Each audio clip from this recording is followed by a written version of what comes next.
Hey, how you doing? It's Craig back to here, and in this video I'm going to show you how to calibrate your monitor using the Spider 5 Elite. Alright, here we are looking at the Spider 5 Elite interface. Has some instructions right off the bat: warm it up, set your lighting conditions like you would normally for your editing, and try to keep that consistent.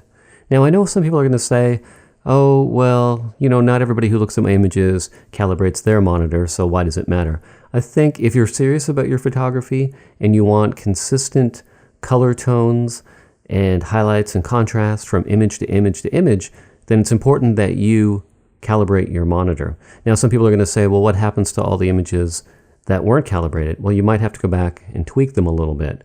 But I think one thing that's important if you're developing your own style, that is to have consistency from image to image to image. Otherwise, you're going to get people saying, oh, sometimes their work is good and sometimes it's bad. That could happen. You're saying, like, sometimes he gets it right, sometimes he doesn't.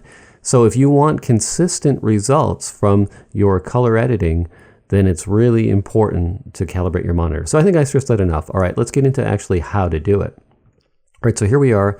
This is the first page that you're going to land on. Now, if you have the X-Rite Color Monkey or a product from X-Rite, that's great too. Either one works. It's better to have a calibrated monitor regardless of what you're using than not having one. So if you use X-Rite, that's fine as well.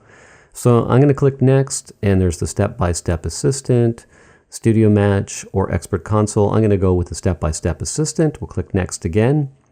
And then I can recalibrate. I could check the cal, or I'm going to do a full cal. I like to do a full cal every month. Now here we have the recommended settings: gamma, 2.2, white point, and brightness. Now this white point here, 6500, I think a majority of people's monitors are set to 6500, so I think that's why they recommend that. And then you just go through the menu. So I'll click Next, and then that's where you place your device. So I'm going to pause this video, and then we'll look at the before and after.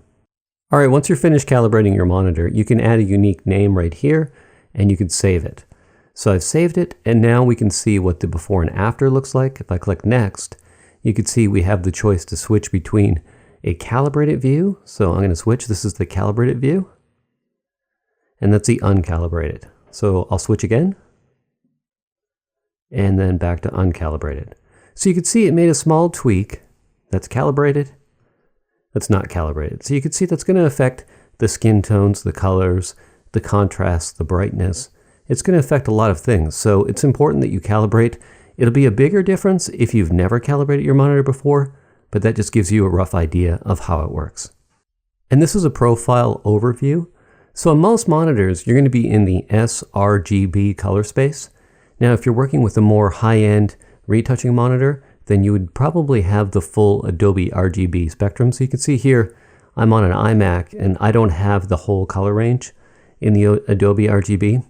Now, sRGB is more or less the color space of the web, but this just gives you an idea of what your monitor can reproduce. I hope you enjoyed this video as much as I enjoyed creating it for you. And if you're serious about photography, then you're going to want to check out my new interactive video training site called Shutterslam.com.